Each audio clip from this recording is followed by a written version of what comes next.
Qué gusto verlos nuevamente. Damos gracias a Dios por este tiempo de adoración, este tiempo de alabanza. Pues les voy a invitar, amados hermanos, que abran sus Biblias y juntos vayamos a la carta del apóstol Pablo a los Filipenses, capítulo 1, y vamos a leer el versículo 1 al versículo 11. Carta a los Filipenses, capítulo 1, versos del 1 al 11. Si a alguno le falta Biblia, necesita una Biblia, por favor levante su mano. Le vamos a hacer llegar una hasta donde está usted.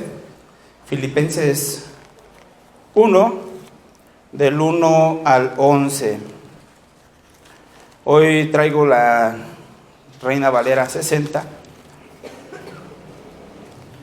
Sí, ya encontró Filipenses. Sí, muy bien. Ya todos estamos allí. Bien, le voy a dar lectura en esta versión. Por favor, juntos leamos, sígalo con la vista. Dice así en la palabra del Señor: Pablo y Timoteo, siervos de Jesucristo, a todos los santos en Cristo Jesús que están en Filipos, con los obispos y diáconos, gracia y paz a vosotros, de Dios nuestro Padre y del Señor Jesucristo.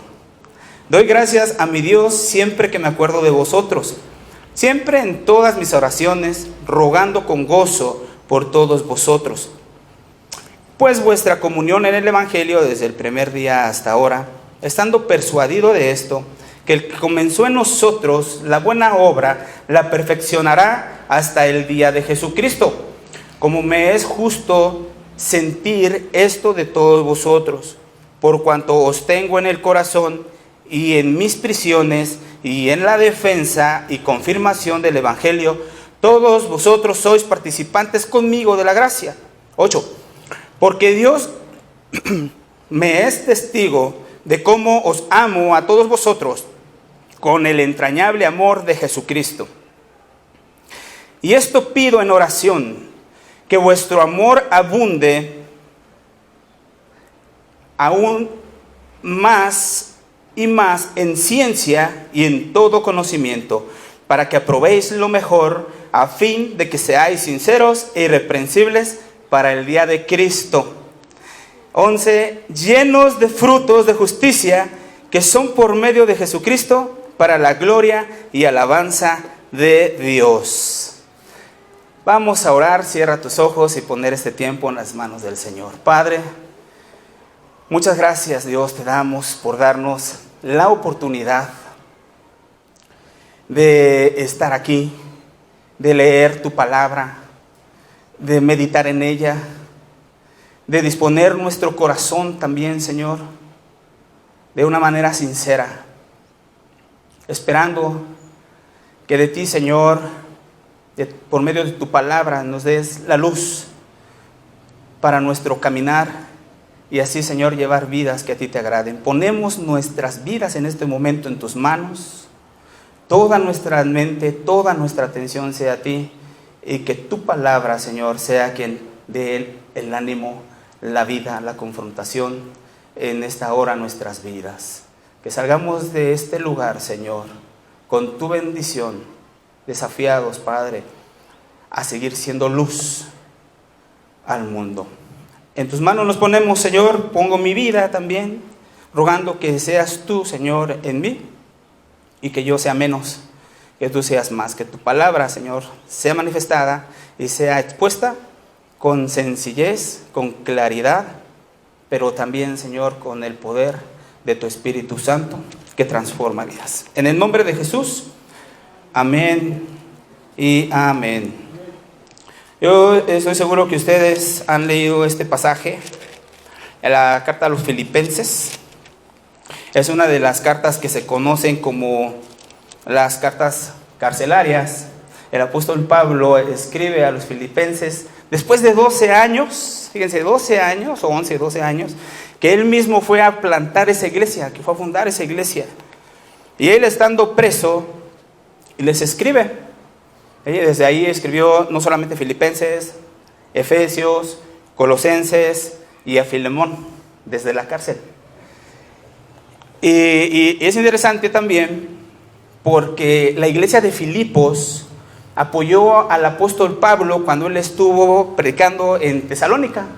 ¿Sí? Él le apoyó financieramente, le mandaba ofrendas y oraban por él. Entonces, esta carta tiene un sentido, tiene un propósito, el de agradecer a la iglesia de Filipos la obra que la iglesia había hecho por él, la ayuda. Esta carta, tiene ese propósito de dar gracias a Dios y gracias a la iglesia por ese apoyo. Y quiero que juntos observemos, estoy diciendo a manera de introducción, que observemos al menos 3 cosas del apóstol Pablo aquí, que quiero que nos llevemos durante todo este tiempo, durante el rato que nos queda, en nuestra mente, en nuestro corazón. El apóstol Pablo nos refleja en este pasaje que nosotros acabamos de leer, un hombre que ama, un corazón, un pastor ocupado, deseoso por la iglesia. Es decir, un hombre que ama, un corazón que ama, un corazón que agradece y un corazón que ora. ¿Lo captamos allí? Es un corazón que ama, dice, doy gracias a Dios, un corazón agradecido, que me acuerdo de vosotros siempre en todas mis oraciones, rogando con gozo por todos vosotros. Dice en el versículo 9, y esto pido en oración, un corazón que ora. Yo quiero basarme en este último pasaje, entre el 9 y el 11, en esta actitud de un corazón que ora, después de ser un corazón amoroso y agradecido. ¿Sí? Para esto necesitamos ubicarnos un poquito hoy. Nosotros venimos ahorita de un contexto difícil, como iglesia. Como iglesia hemos estado lejos, hemos estado separados, no nos hemos congregado de una manera regular, de manera que en momentos o en familias o en corazones se desvirtúa un poco la fe, el seguimiento, la congregación. Pero es el tiempo de que ahora que el Señor nos ha permitido nuevamente reunirnos, es el tiempo de reconocer en dónde estamos, hacia dónde Dios nos quiere llevar, cuál es el propósito de nosotros, de la iglesia. Y para esto quiero llevarlos a que juntos analicemos los deseos o los anhelos para la iglesia. Y no le puse el nombre del apóstol Pablo, son los anhelos de un corazón que ama, de un corazón que agradece, de un corazón que ora para la iglesia. A veces nosotros andamos en nuestro andar en Cristo, pero a veces no sabemos cuál es el anhelo, cuál es el propósito que nosotros debemos de tener claro para poder seguir creciendo. Y el apóstol Pablo aquí nos deja ver en esta actitud de oración. Primeramente, en primer lugar, los anhelos para la iglesia, y ahí le podemos poner los anhelos de un corazón que ama, un corazón que agradece, un corazón que ora.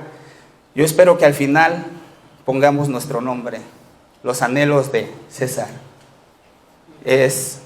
Y los vamos a ir analizando.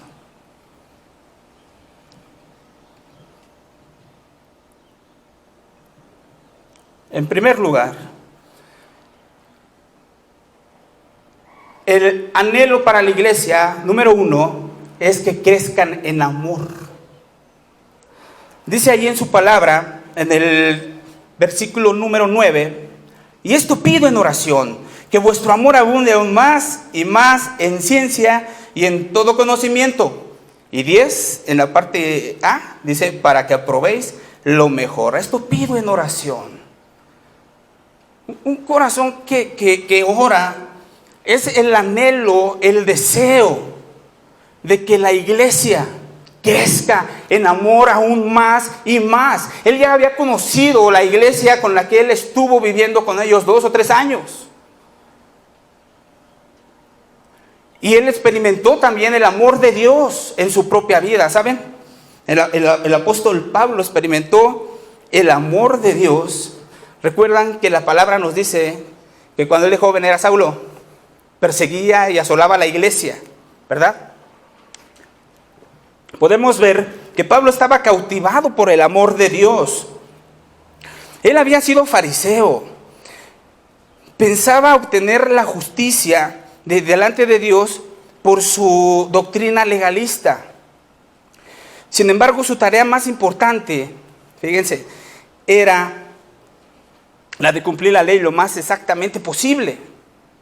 Sin embargo, él, como nosotros, no podía imaginarse vivir lejos del amor de Dios. Él experimentó, tuvo un encuentro con el Señor Jesús, y siendo él quien le perseguía y los asolaba, ¿sí?, él experimentó su perdón.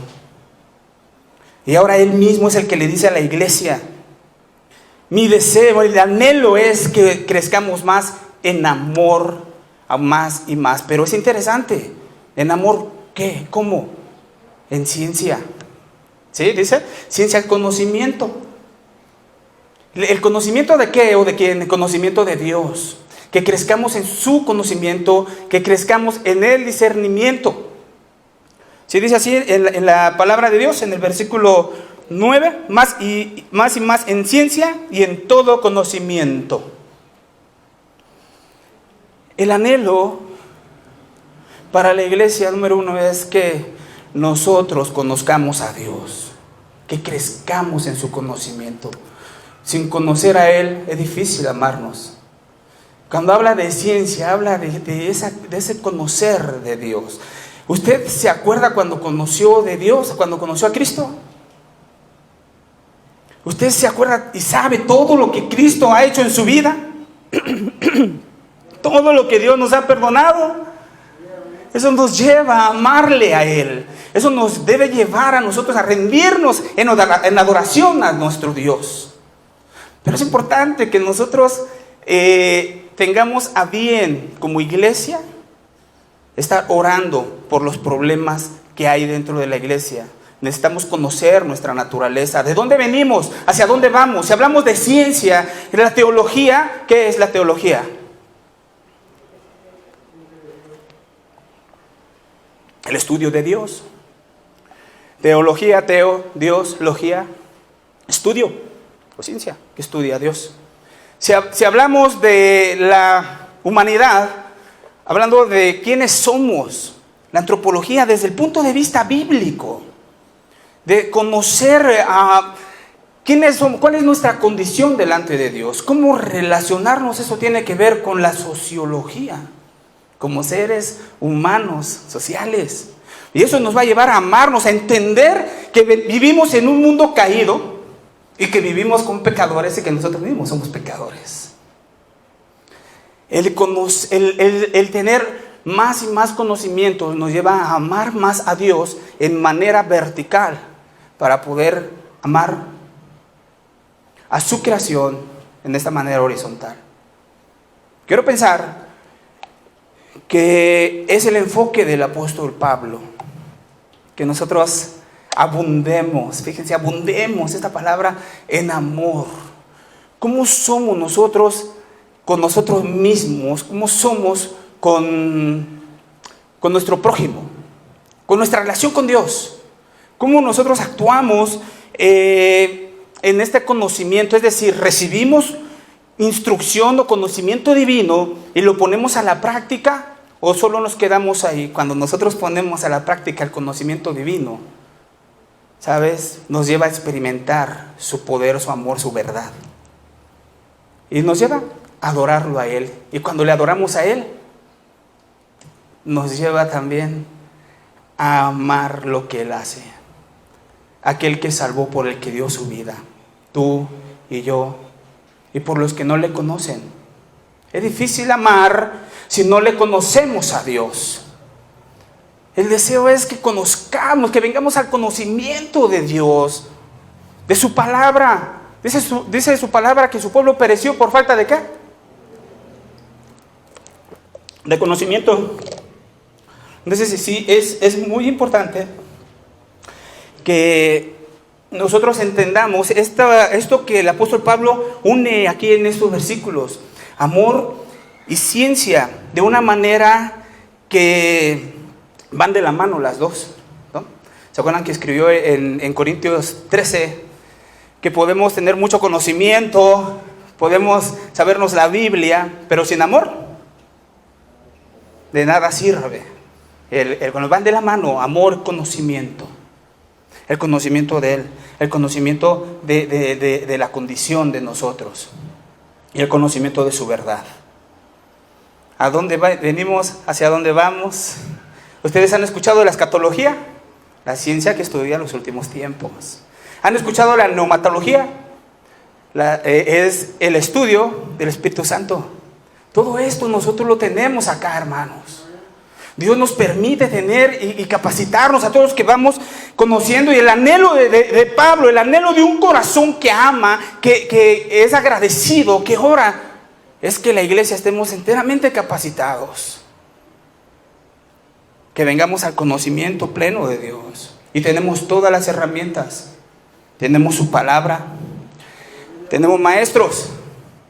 Tenemos un seminario o tenemos el CENCAT. Tenemos grupos familiares donde Dios nos va a dejar ver el conocimiento de Él. No analicemos un poquito que a veces no amamos tanto a Dios porque poco le conocemos. Es decir, poco conocemos de Dios, poco le amamos, poco amamos a las personas, su creación. ¿No creen que al saber nosotros de nuestra naturaleza pecaminosa, que nuestros semejantes, nuestra esposa, nuestros hijos sin Cristo o con Cristo que apenas están creciendo, que se les dificulta rendirse, amar así de esa manera, a la manera de Cristo, como Cristo amó a su iglesia, amar a la esposa, amar a los hijos con todo y nuestra condición, porque ese es el amor de Cristo? ¿Cuántas familias están experimentando la desintegración por falta de amor, por falta de conocimiento de Dios? ¿Saben por qué no podemos llegar a veces a tener este corazón como el de Pablo? Porque nos anteponemos nosotros, sobresalimos más nosotros que Dios en nosotros.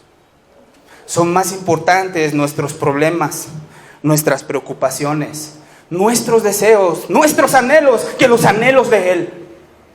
Por eso dice el apóstol Pablo, uno de los anhelos de este corazón es que la iglesia crezca en conocimiento. Y esto lo podemos ilustrar. Ustedes han leído en Lucas 7, del 1 al 7, 37 al 38, nos muestra lo que es un amor que se desborda por Dios, que ha entendido quién es Dios, lo que hace Dios, cómo es Dios y la obra que ha hecho en nuestras vidas. Este pasaje habla de una mujer que era pecadora, que toda la ciudad lo conocían como pecadora. Al saber que Jesús estaba a la mesa en casa del fariseo, trajo un frasco de alabastro con perfume, un perfume carísimo. ¿Ustedes se acuerdan de ese pasaje? Dice, comenzó a regar con lágrimas sus pies de Jesús, llorando. Comenzó a regar con lágrimas sus pies y los enjugaba con sus cabellos y besaba sus pies y los ungía con el perfume. Esta acción de ella era el resultado de su conocimiento de la persona de Jesús, de su gran amor, de su misericordia, de su gracia. A veces no lo conocemos. No somos capaces de dar lo mejor de nosotros, porque aún no le conocemos la grande obra que Él ha hecho, de dónde nos ha sacado y cuánto nos ha perdonado.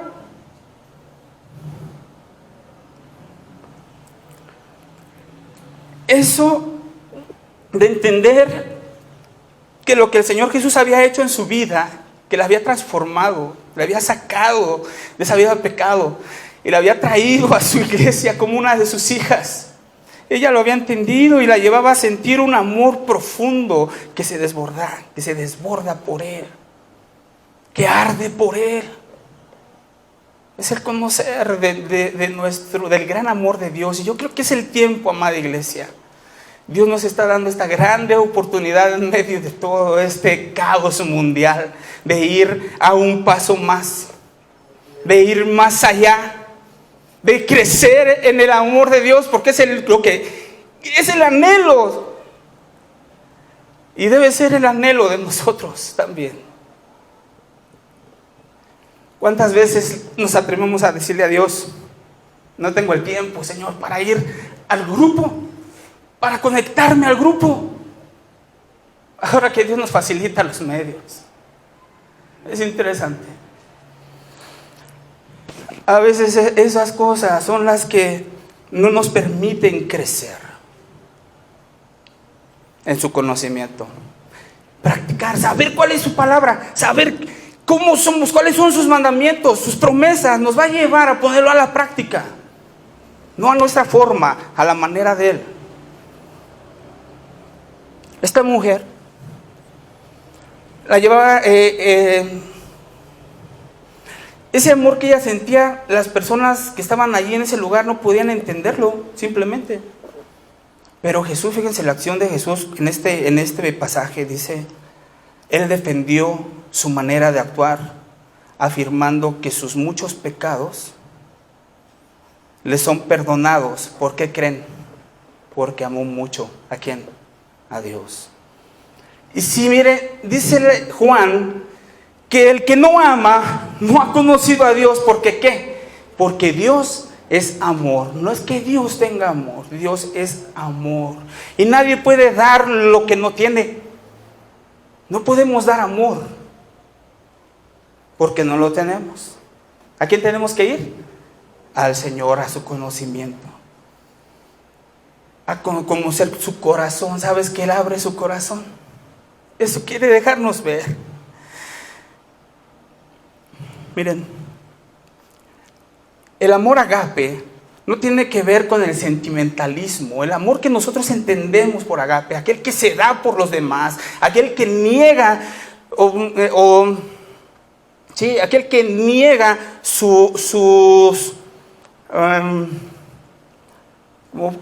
aquel que se da por los demás, es decir, como Cristo, que no escatimó a negarse a sí mismo y humillarse hasta la forma de hombre.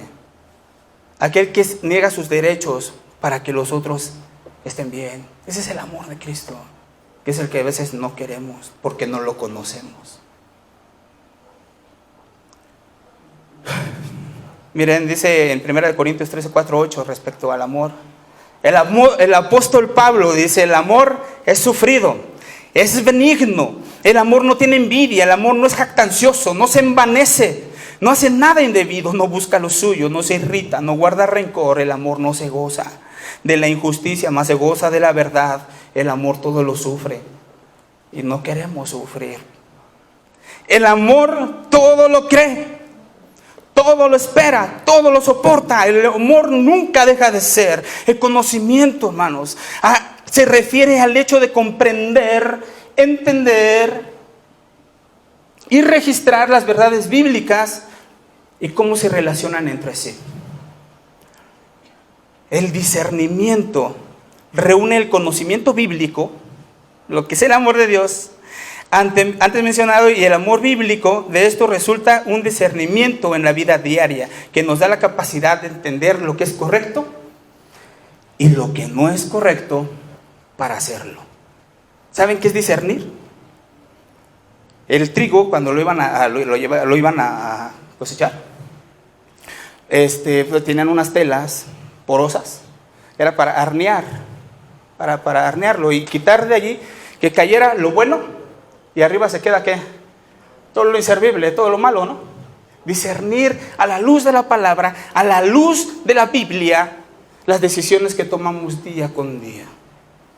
Eso es el primer anhelo de un corazón que ama, el de nosotros, de un amor que agradece y un amor que ora. Es el anhelo, debe ser el anhelo de nuestro corazón. Y eso nos lleva a algo que me llamó mucho la atención en este pasaje. A veces ya lo había leído, pero lo pasa uno así como de largo. Y dice allí en el versículo 10, que ese nos llevaría al segundo anhelo, es que sean sinceros. Hay un propósito. Dice allí en el versículo 10, para que aprueben lo mejor, a fin de que ¿qué? De que sean sinceros e irreprensibles hasta para el día de Cristo. Pero vamos a quedarnos con la parte sinceros. ¿Conocen qué es sincero? Ser sincero. ¿Quién nos quiere compartir una definición de sinceridad? Yo les voy a decir. Del griego viene del vocablo adolos, que quiere decir sin engaño, no adulterado. ¿Perdón? Siempre de la verdad. Eso es sincero. Algunos lo ilustran de la forma, dicen, bueno, esta palabra sincera viene, o esta actitud, de los escultores, ¿sí? Sincera. Los escultores, las piedras, todos conocemos ahí que cincelean, hacen esculturas, estatuas. A veces se les iba la mano o la piedra no aguantaba y se les caía un pedazo de oreja, un dedo, ¿no? O se le hacían grietas o fisuras. Entonces lo que hacían era pegar la oreja con cera, pegar el dedo con cera y a tapar las grietas con cera. El problema no radicaba tanto ahí porque ya presentaban, entregaban la pieza, pero cuando hacía calor así como si la metieran aquí a la nave, se empezaba a derretir la cera. ¿Y qué creen que pasaba? Se despegaban y se daban cuenta que esa pieza no era auténtica, no era íntegra. ¿Sí? Eso a veces lo comparamos también con nuestras vidas cuando somos pasados por el fuego de la prueba. Ahí es donde sale todo. Ahí es donde dice que vengamos con sinceridad para que seamos sinceros, que seamos auténticos, sin engaño, no adulterado. ¿Sí? ¿Se comprende? Miren, si hay algo que llama la atención de Dios, es la sinceridad en el corazón. Ustedes han escuchado a David que dice que Dios no rechaza el corazón contrito y humillado. Un corazón contrito y humillado, ¿a qué nos lleva? A derramar nuestro corazón, a abrir nuestro corazón, a desnudar nuestra alma y decirle: Dios, yo no tengo nada que ocultarte. Aquí estoy, esto soy yo. Esto tengo yo, estoy pasando por esto, desnudar nuestra alma, porque ¿qué creen? Eso llama la atención de Dios. No es un asunto a medias, más bien de no reconocer nuestra actitud y echar las culpas a los demás. Dios llama la atención a esa oración, donde venimos con Él, sin mentira, no adulterados.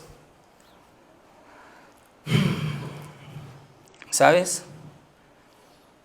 La sinceridad de un cristiano es aquel que desnuda su alma y su corazón, reconociendo su condición y no esconde nada. Dice lo que le pasa. Ustedes pensarán: pero Dios lo sabe todo. Sí, pero a veces levantamos una mano y con la otra guardamos lo que tenemos. No somos capaces de levantar las manos y decirle: Señor, aquí está mi corazón, tú lo conoces todo, no tengo nada que ocultarte. A veces venimos a la iglesia no porque lo amamos, no porque le adoramos. A veces venimos a la iglesia o le servimos porque esperamos nosotros tener la dádiva de Dios. Pero aquí tenemos que hoy, esta parte de dar un paso más, identificar en nuestra vida cristiana cómo ha sido nuestro andar. Si hemos sido sinceros con Dios, porque si no hemos sido sinceros con Dios, difícilmente somos sinceros entre nosotros. Porque si amas, si dices amar, si no amas al que ves, ¿cómo dices amar al que no ves? Dice Juan. Si no eres sincero con los que ves, ¿cómo dices ser sincero con el que no ves? Así nos movemos. Lastimosamente a veces así llevamos. Es una virtud que se está perdiendo dentro de la iglesia. Ser sinceros. ¿Por qué estamos acá? ¿Por qué le pedimos a Dios?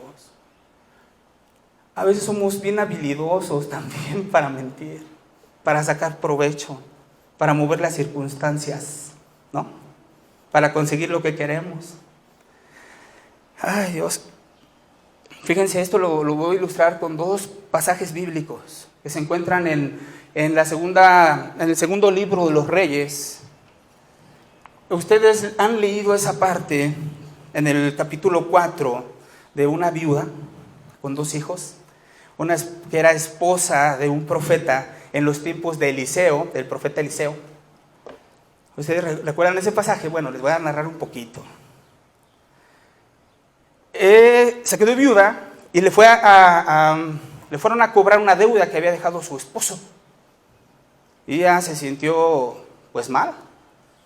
Necesitaba ir a Dios y fue con el representante de Dios a decirle: Señor, necesito tu ayuda. Fue a abrir su corazón.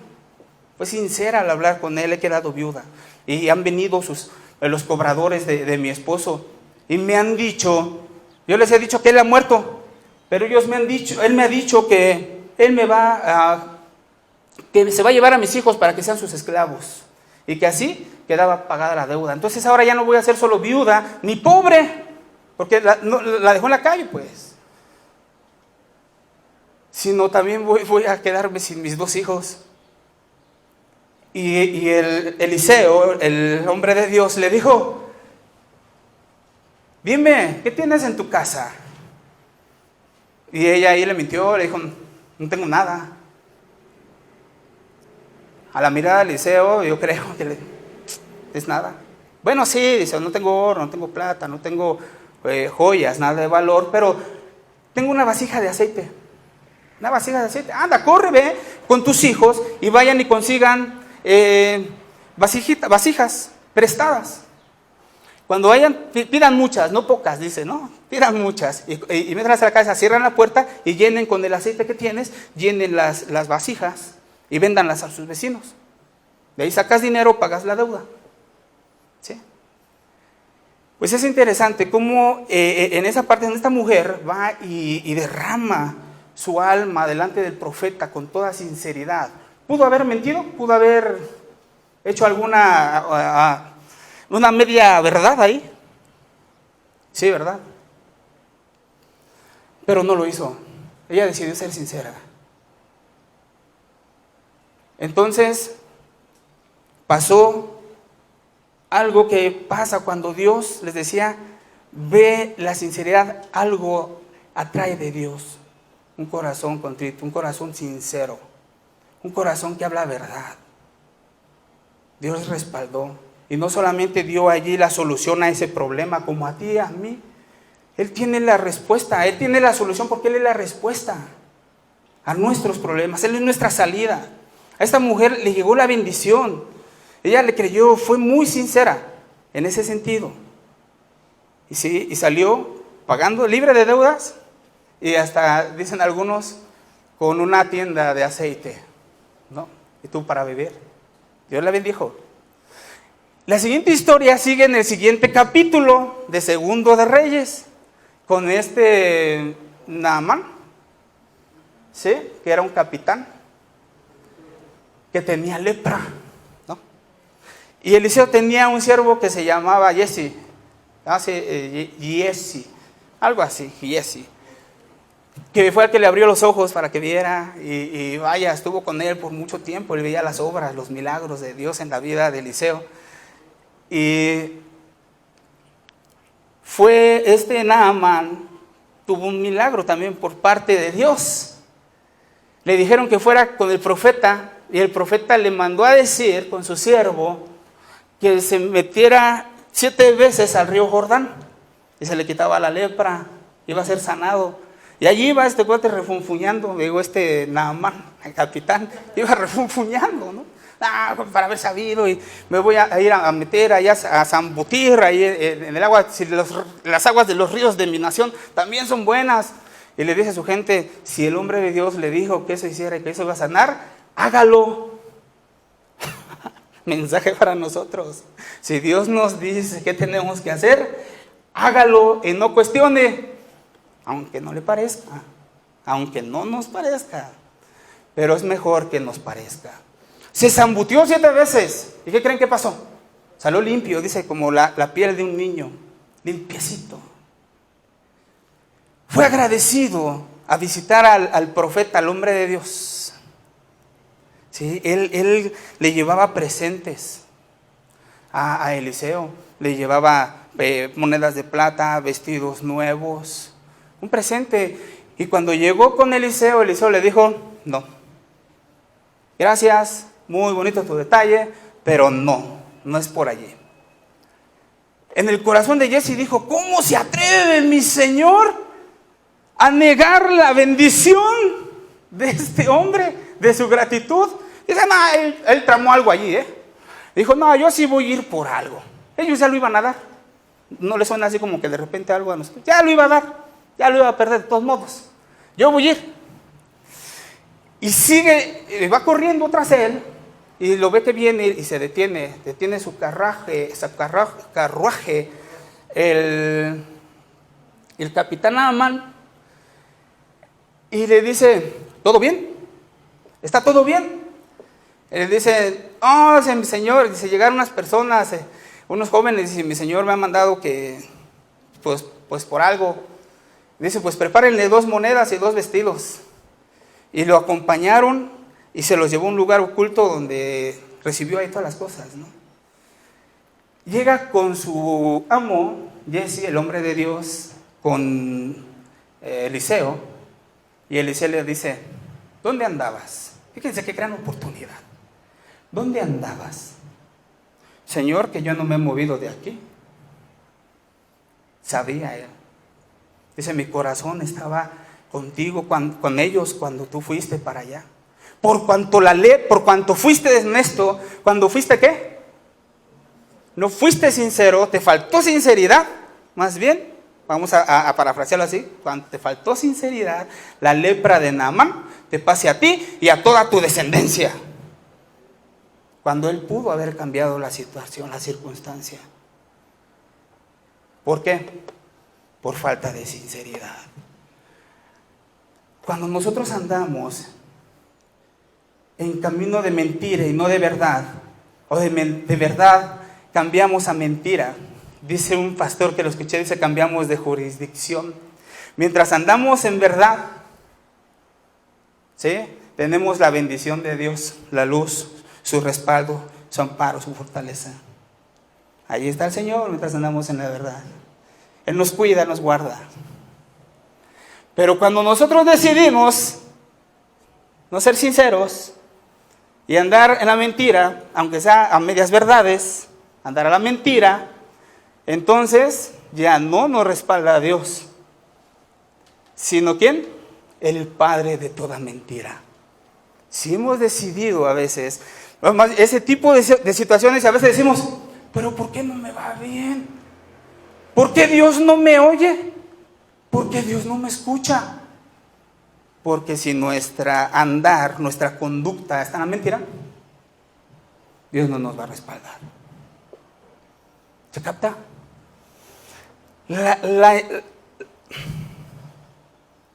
El anhelo de un corazón que ama, que agradece, que ora, es que seamos sinceros.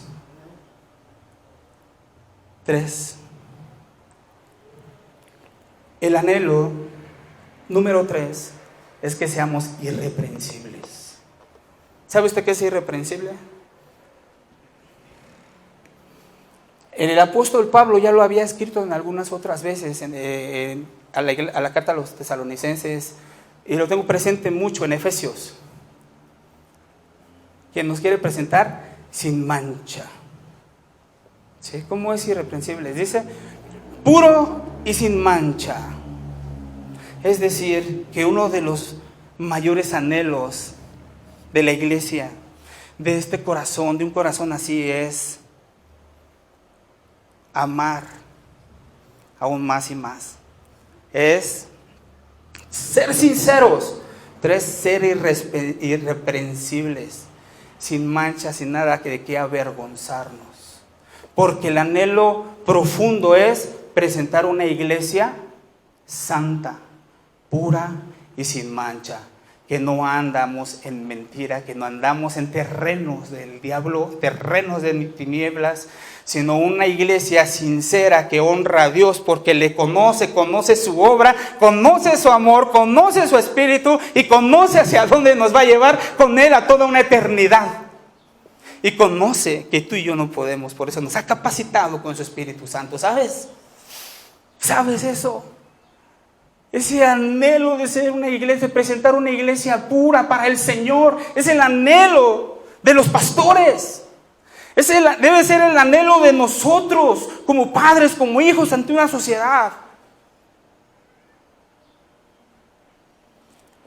A veces tenemos que ir a un análisis de nuestro corazón, ¿no? Y meditar, porque para allá nos quiere llevar el Señor. Vamos en el camino, hermanos. Hoy nos está enviando este mensaje, porque andamos para allá y para acá, pero a veces nos perdemos, nos desvirtuamos el propósito, el camino, el anhelo de la iglesia.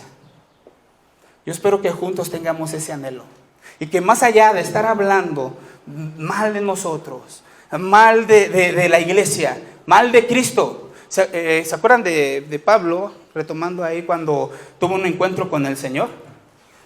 Y el Señor se le presentó cuando iba él con cartas para perseguir, asolar, azotar, encerrar a los cristianos.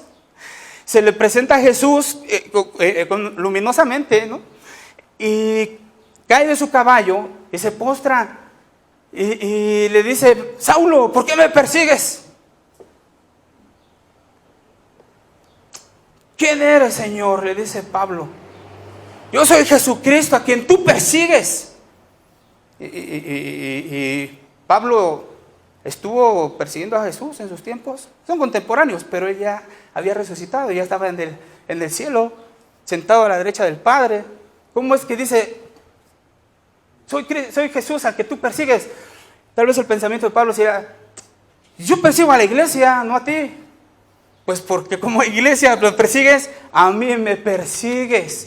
Porque sabes algo, para nuestra sorpresa y nuestro conocimiento es que Cristo, que Dios está en nosotros. En nosotros.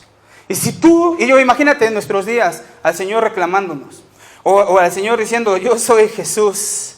Cuando tú criticas a los líderes, cuando criticas a un pastor, cuando hablas mal o murmuras de la iglesia, imagínate al Señor decir: yo soy Jesús al que tú criticas mi obra.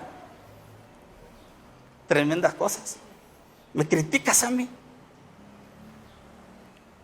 Dios nos deja ver en nosotros, más bien que Él mora en nosotros, y poder comprender que somos de Dios y que Dios quiere manifestarse en nuestras vidas, ¿sí?, presentándose, y nosotros menguar para que Él crezca.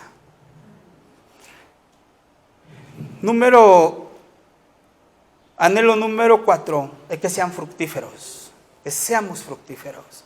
Dice allí en el versículo 11, dice: llenos de frutos de justicia. Esta es la oración de Pablo, y esto pide una oración: que sean llenos de justicia, que son por medio de Jesucristo.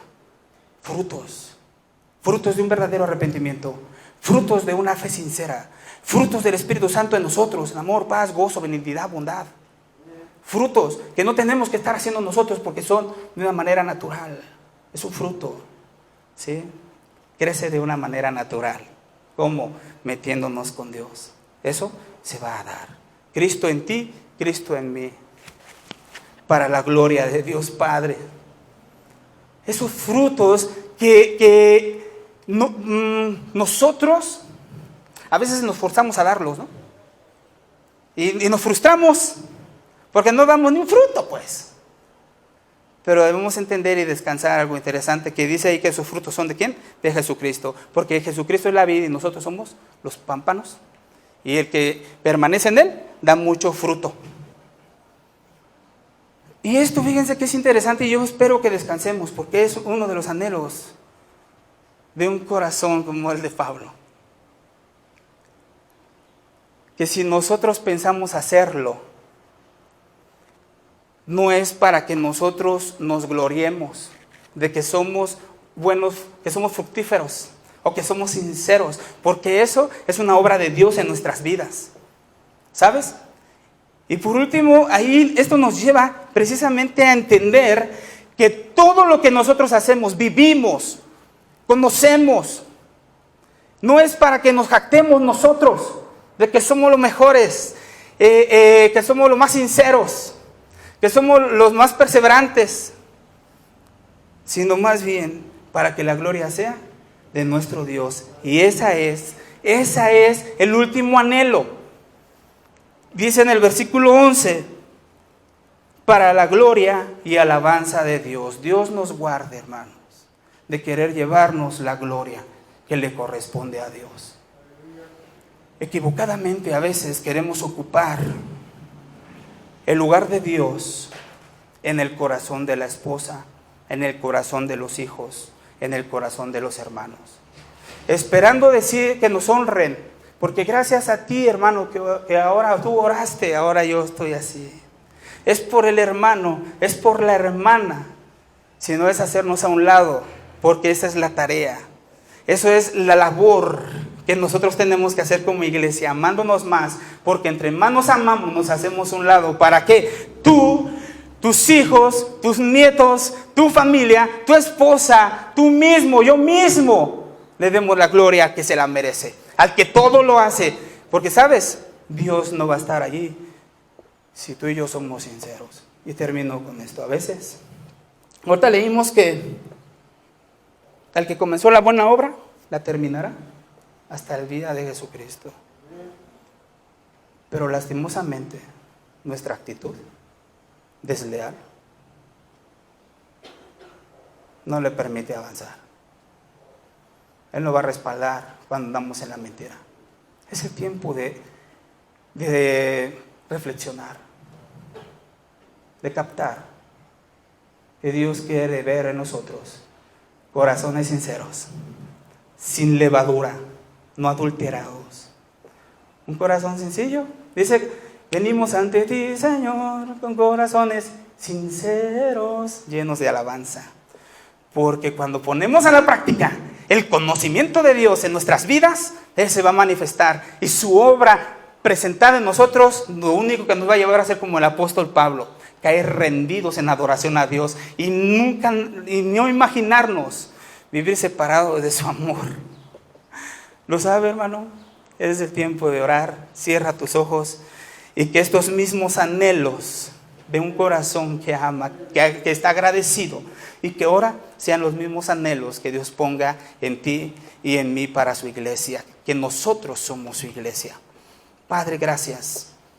Gracias por darnos de tu palabra, por darnos o traernos al conocimiento de ti, de tu existencia, de tu preeminencia, Señor, de tu poder, de tus atributos, Señor, de tu gran amor que perdura para siempre, de la obra que has hecho en nosotros para salvación, para servirte, para vivir contigo una eternidad. Gracias por lo que estás haciendo en nuestras vidas y permítenos, Señor, por favor, anhelar como el apóstol Pablo, como tus siervos, como tus hijos, amarnos cada día más y más en el conocimiento tuyo y amarnos unos a otros, Señor, con amor sincero, siendo sinceros contigo, para que tú nos halles irreprensibles y seamos presentados a ti como una iglesia pura y sin mancha, dando y rindiéndote fruto a ti, Señor, que para ti es toda la gloria y la honra, en el nombre de Cristo Jesús. Amén. Amén.